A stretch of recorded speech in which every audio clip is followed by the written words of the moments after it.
अस्सलाम वालेकुम, मेरा नाम डॉक्टर शाहिद मुगल है और आज का हमारा टॉपिक है व्हाट इज़ फिजियोथेरेपी। आज के इस वीडियो में आपको बताऊंगा कि फिजियोथेरेपी क्या है। फिजियोथेरेपी मेडिकल साइंस की एक ऐसी ब्रांच है जिसमें फिजियोथेरापिस्ट या फिजियोथेरेपी का डॉक्टर जदीद मशीनरी और एक्सरसाइज के जरिए मरीजों का इलाज करता है। जिन भी मरीजों को मूवमेंट रिलेटेड प्रॉब्लम होती है तो ऐसे मरीजों को फिजियोथेरेपी की नीड होती है, यानी कि फिजियोथेरेपी ट्रीटमेंट की नीड होती है।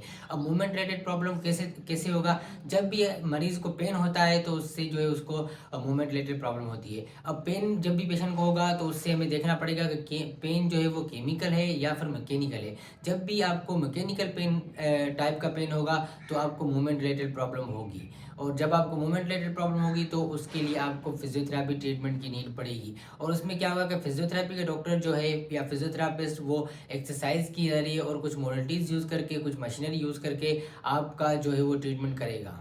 या फिर आपको कोई मसल्स के अंदर स्पाज्म हो जाए, मसल्स पट्टों के अंदर कोई सख्ती हो जाए, या फिर आपको कोई सर्जरी के बाद पोस्ट ऑपरेटिव स्टिफनेस हो जाए, जोड़ों के अंदर कोई सख्ती हो जाए, या फिर कोई डिस्क प्रॉब्लम हो जाए, तो ऐसे प्रॉब्लम्स के लिए भी physiotherapy is the best treatment.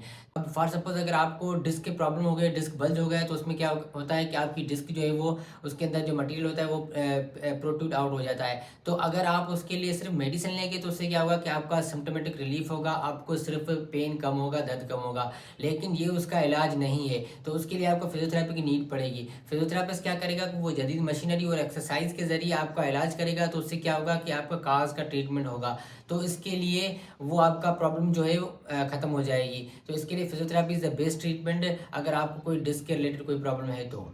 या फिर आपको कोई न्यूरोलॉजिकल प्रॉब्लम हो गया, जैसे स्ट्रोक हो गया, फॉलेज हो गया, बेल्स पाल्सी हो गई, या फिर कोई डेवलपमेंटल डिसऑर्डर हो गया, जैसे कि आपके सीपी चाइल्ड हो गए, डिलेड माइलस्टोन के बच्चे हो गए, तो ऐसे बच्चों के लिए भी फिजियोथेरेपी की नीड होती है। एक बात याद रखना कि फिजियोथेरापिस्ट जो स्ट्रेचिंग और स्ट्रेंथनिंग प्रोग्राम बता रहा होता है वो सिर्फ स्पोर्ट्समैन के लिए नहीं है, लेकिन वो जितना स्पोर्ट्समैन के लिए ज़रूरी है उतना ही एक नॉर्मल इंडिविजुअल के लिए भी ज़रूरी है। अगर आपको पेन की वजह से मूवमेंट रिलेटेड कोई प्रॉब्लम हो जाए तो उससे क्या होता है कि आप डेली लाइफ की एक्टिविटीज़ जो है वो इजीली परफॉर्म नहीं कर पाते। तो उससे क्या होता है कि आप को डेली लाइफ की एक्टिविटीज़ करने में, परफॉर्म करने में इशू होता है, तो उसके लिए भी physiotherapy is the best treatment. तो उसके ऐसे प्रॉब्लम्स के लिए भी आपको फिजियोथेरापिस्ट की नीड पड़ती है।